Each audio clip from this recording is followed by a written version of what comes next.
7 o'clock straight up, which means that it is time for the Morning Mews.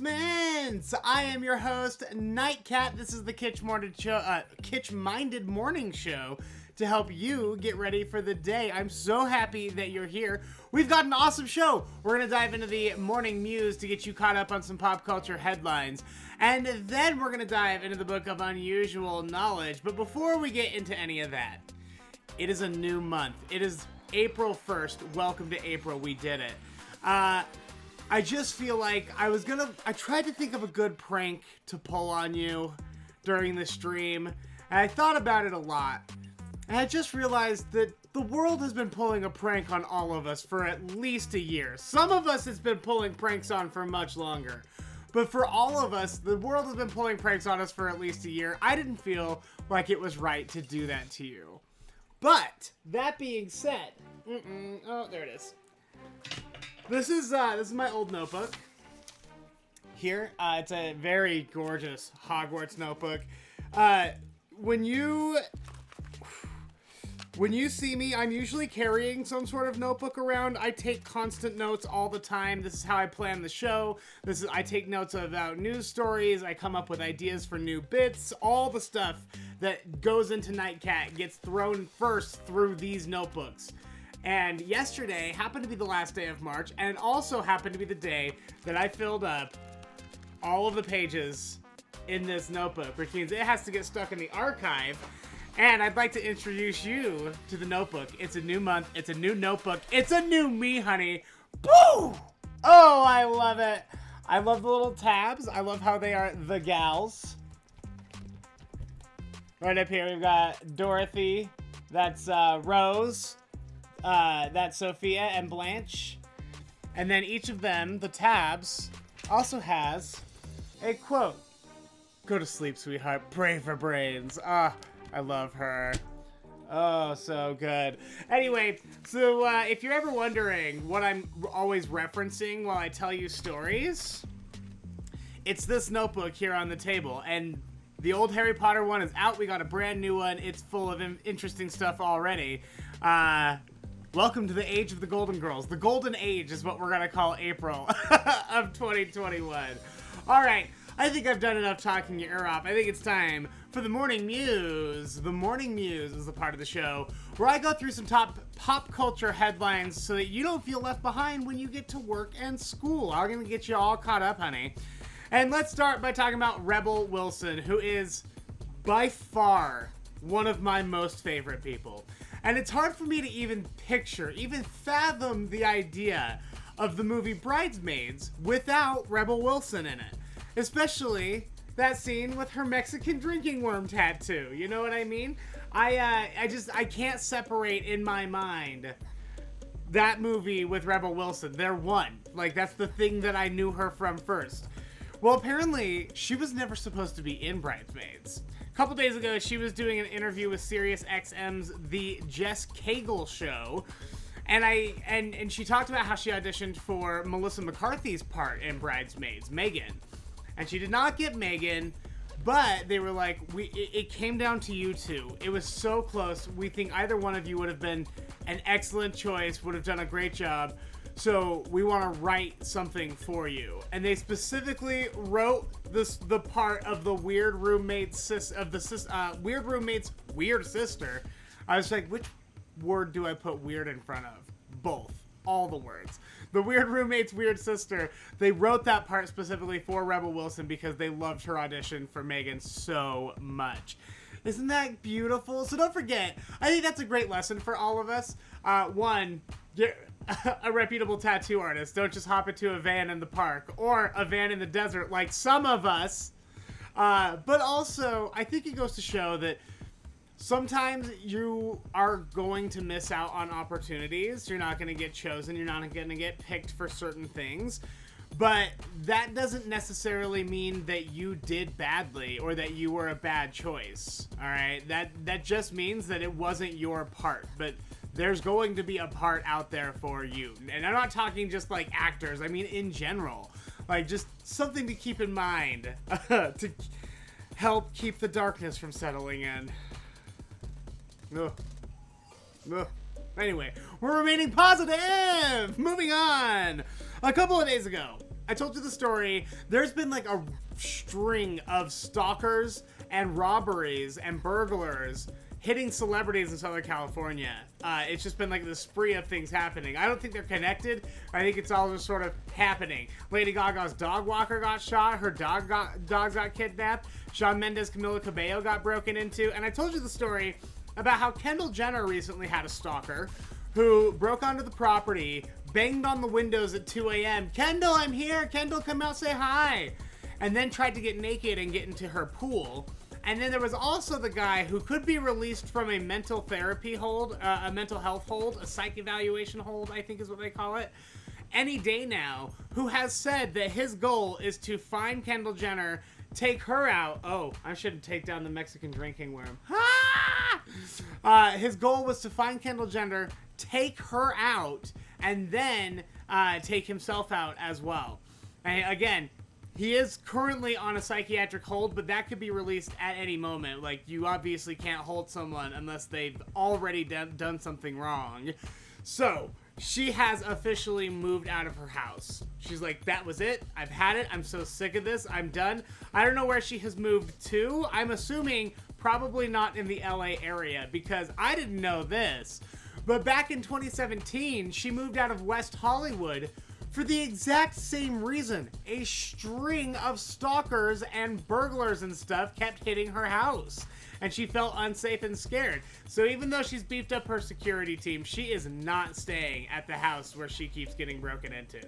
Which, you know, fair.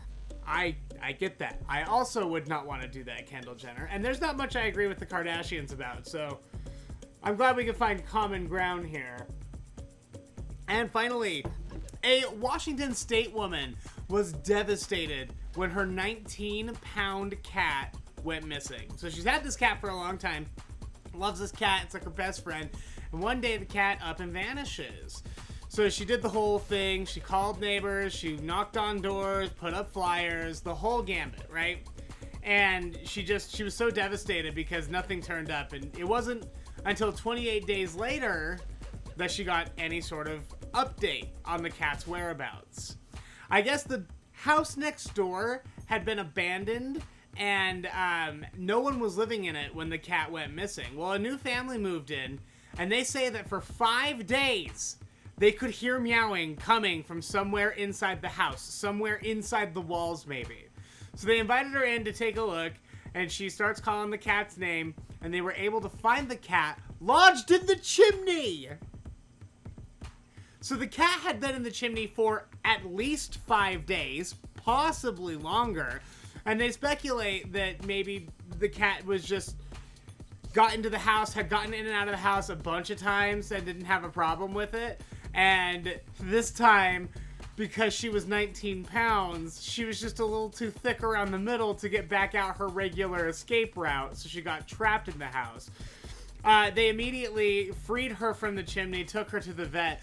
The vet found that she had lost 7 pounds, which doesn't sound like a lot when you think about humans, but, you know, when you're a 19-pound cat and a third of your body weight goes missing, that's dramatic in a month. But other than that, it looks like she's going to be fine. By the way, the cat's name is Piper. So Piper just got too big and chunky and got Winnie the Pooh'd right into that chimney, the poor baby.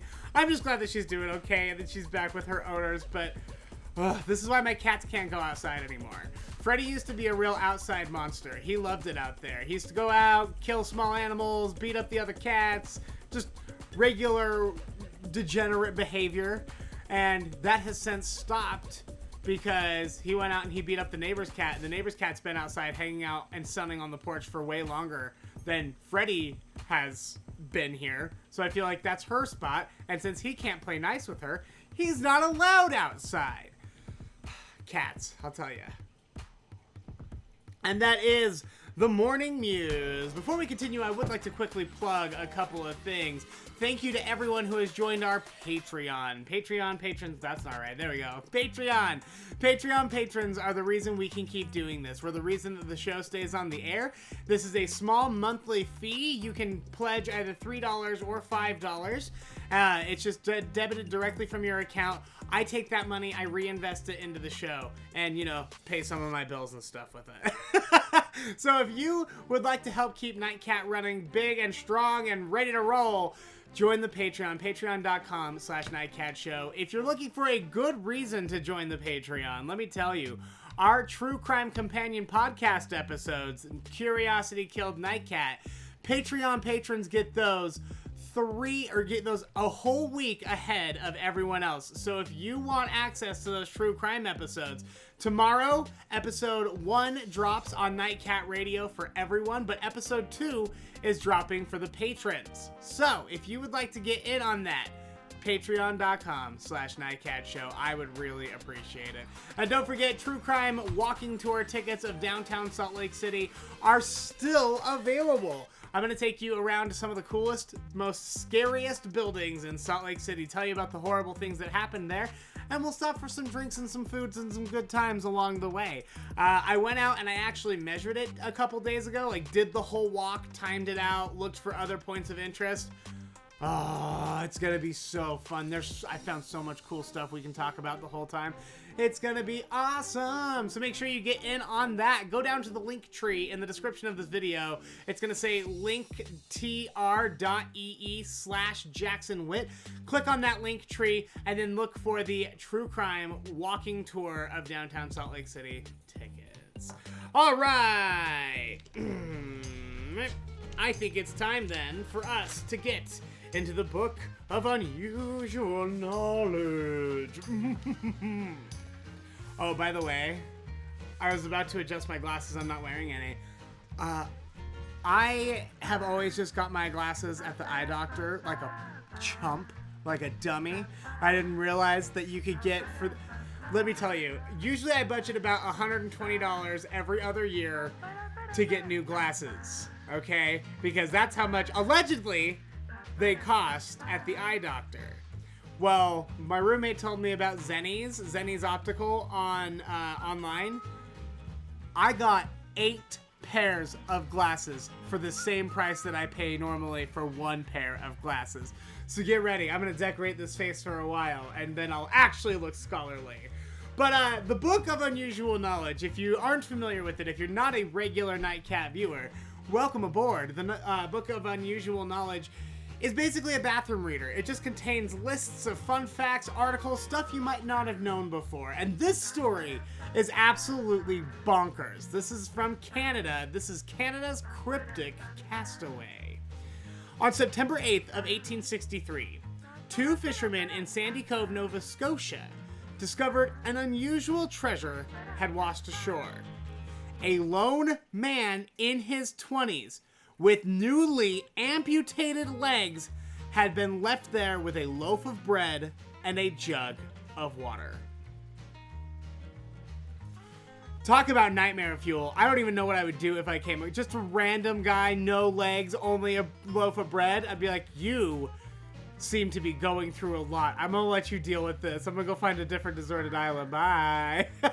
Because whatever did that to him might be coming back to do it to me, buddy. And I need to get out of there. There were a few clues as to who this guy was. Just that, his manner of dress mostly is what tipped them off.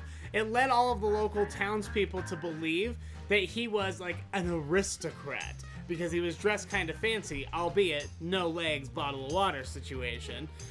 But there was no point in asking him his backstory because he did not speak. Apparently, after he was discovered, he only ever said 3 words.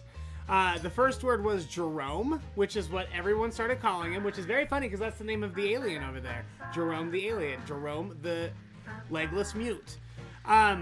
So that was one thing. That's what everyone started calling him, was Jerome. Colombo, which perhaps was the name of a ship that he was on, is what everyone wanted to believe. And Trieste, which is an Italian village. So based on those 3 words, everyone just started dazzling these beautiful fake stories about where Jerome might have come from. They're like, oh, he's an Italian nobleman whose ship got lost or taken over by pirates and he was left to die. I'll tell you, pirates don't generally That's serial killer behavior. Take your legs, leave you with just enough to get by for a while you are in agony about your legs. No, thank you.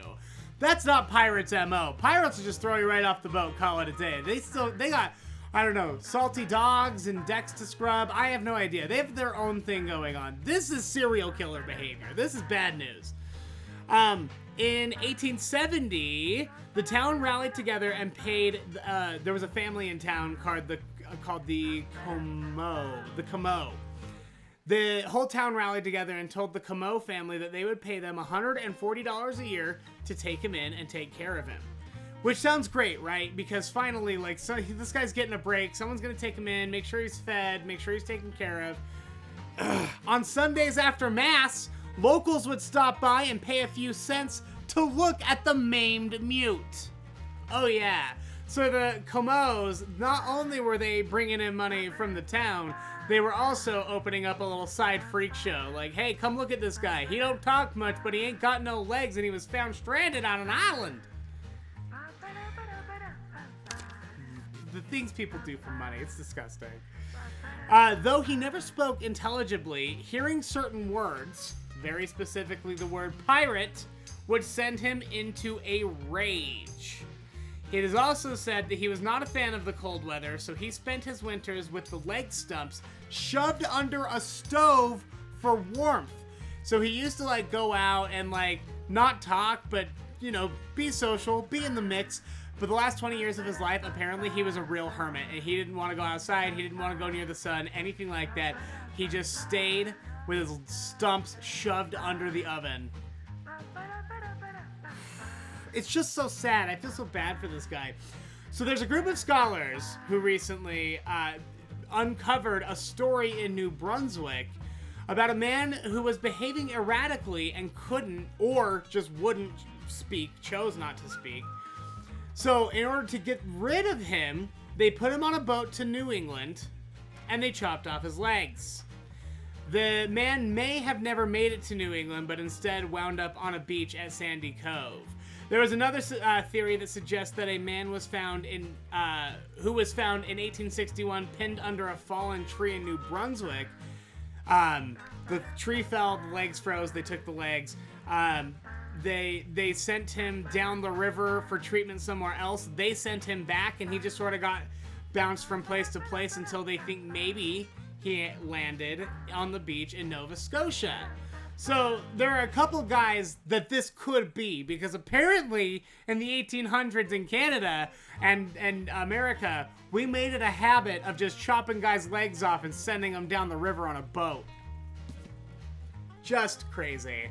And that's the story of Canada's cryptic castaway from the Book of Unusual Knowledge. Alrighty. Oh, I think it's time then. We gotta check in with our caterpillars. The caterpillar cam. Let me just twist this so we can see more caterpillars. There we go. So these were our caterpillars, painted lady butterflies. Hopefully we'll be springing out of these caterpillars.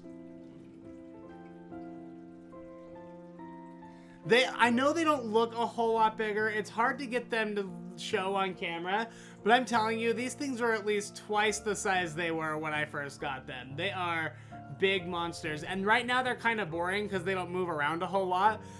Basically what they're doing is they're growing very, very quickly. So they go down into the milkweed, that's the stuff on the bottom, and they eat as much as they can, and they find somewhere, fall asleep, shed their old skin, and then go back to eating, sleeping, shedding. Eating, sleeping, shedding. Otherwise known as molting, excuse me, if you're gonna be all technical about it. But they're not terribly fun right now. I'm mostly excited for cocoons. I can't wait for cocoons. I'm told that in the brochure that we got with them, because we got a whole little kit, we should be expecting cocoons about 10 days after arrival. 10 to 13, they said. They got here 2 days ago, so I'm expecting probably by next Friday we'll have cocoons, even if not even a little bit sooner we might have some cocoons. But there's our babies. Oh, I love it. Don't forget, at some point after these guys hatch, we're going to take them out to the park and release them in beautiful butterflies. So I hope to see you over at the park. Let's check in with the chat before we get going. Huh? What is that? How do you feel? Oh, good morning, Lindy. Good morning, Marissa, Zizor, Nathan, Kryn.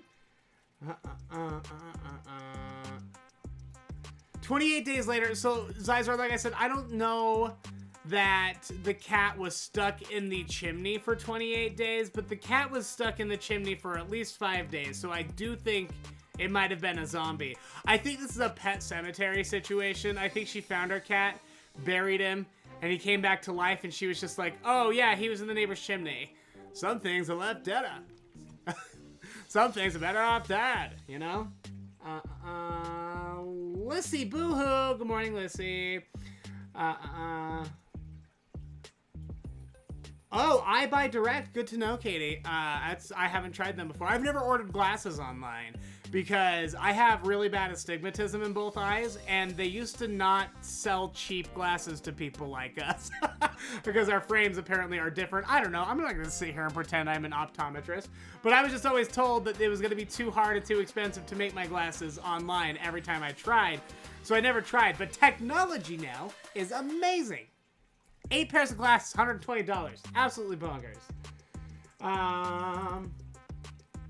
I don't know if Zenny's has monocles, Zizor. I have no idea. I don't know who has monocles. You might have to get a time machine and go back. I don't know that I've ever seen a monocle in real life. The only monocle that I'm very familiar with is the Monopoly guy monocle.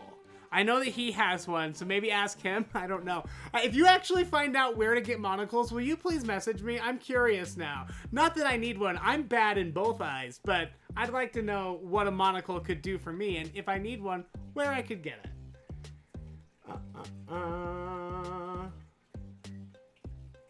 All right.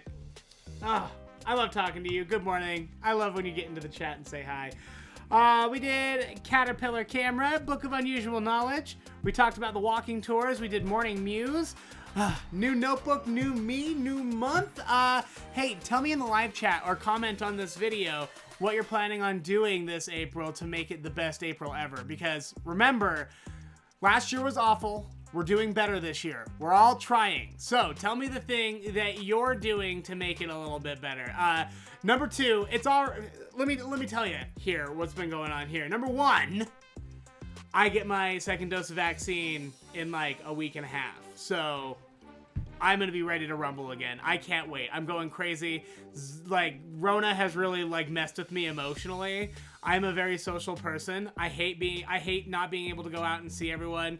I hate not being able to do things. I hate having to tell everyone no because I'm scared that if I get coronavirus again, it'll kill me because it's been so bad for me so many times. And by so many times, I mean twice, but it's still enough for me to never want to do it again. It makes me feel like a bad guy when I tell my friends, like, no, I don't want to. And I tell people, no, I don't want to hang out, not because I am judging them or telling them that they're bad people for going out or anything, just that I know it's worse for me. I know what my limits are. I know that there are certain, like, I won't go to a bar. I won't go to a restaurant because you take your masks off there. I understand that it can be distanced and safe and everything, but it's just not for me. But I also feel like a real bad guy. I feel like a real turd because I'm telling other people I won't do it, and it makes them feel like I'm judging them for doing it. And listen, I'm not judging you. You got to do what you got to do to get through this thing. But soon it won't be an issue. Soon we can go back to being normal. Oh, we're at the tail end of it, so just keep doing the right thing for a little while longer. But in April, that second dose of vaccine, that's really going to change a lot of things for a lot of us. So I hope that you're also on board with getting that. April also, I plan on keep looking for jobs. I guess there's a lot going on. So big month ahead for me. Oh, we've got the true crime walking tours coming up at the end of April. I'm looking forward to that. That's a good way to make this the best month ever, is to end it with some true crime. New episodes of Curiosity Killed Nightcat will be dropping every Friday starting in April, so that's something to look forward to. Some really good stuff. I'm excited. I hope we all have a fantastic April. I think Easter Sunday is this Sunday. There's that to look forward to. So tell me again in the live chat or in the comments of this video what you're looking forward to, how you're planning on actively making this the best April of your entire life. Thank you so much for watching. Don't forget you can find the audio for every episode of the Nightcat Show, whether that be Morning aMEOWncements or the weekly show Nightcap with Nightcat. The audio for everything is up on the Nightcat Radio podcast. Look for it on your favorite podcast directory. If you're on Apple Podcasts, don't forget to leave me a review, honey. New episode of Curiosity Killed Nightcat, the first ever episode dropping tomorrow for everyone on Nightcat Radio. Episode 2 dropping for Patreon patrons. Don't forget to go check out episode 13 of Nightcap with Nightcat. That dropped last night. And I know I say this all the time, but I really do think it's some of my best work. It's a very good episode. It's episode 13, so I decided to do it haunted, spooky vision. So go check it out. It's available right now. I think you're gonna love it. Thank you so much. Tell your friends and subscribe to this show if you haven't already. Go like this video. Hey, right now, I'm not showing you my fish until you go like this video. Go like this video, and then we can talk. Huh? Go like the video. That would be really great. Leave a comment on the video as well. I'm going to let the fish take over because I feel like now I'm just sort of talking in circles. So take it away, fish. Here are your 3 minutes of fish. Have a great day.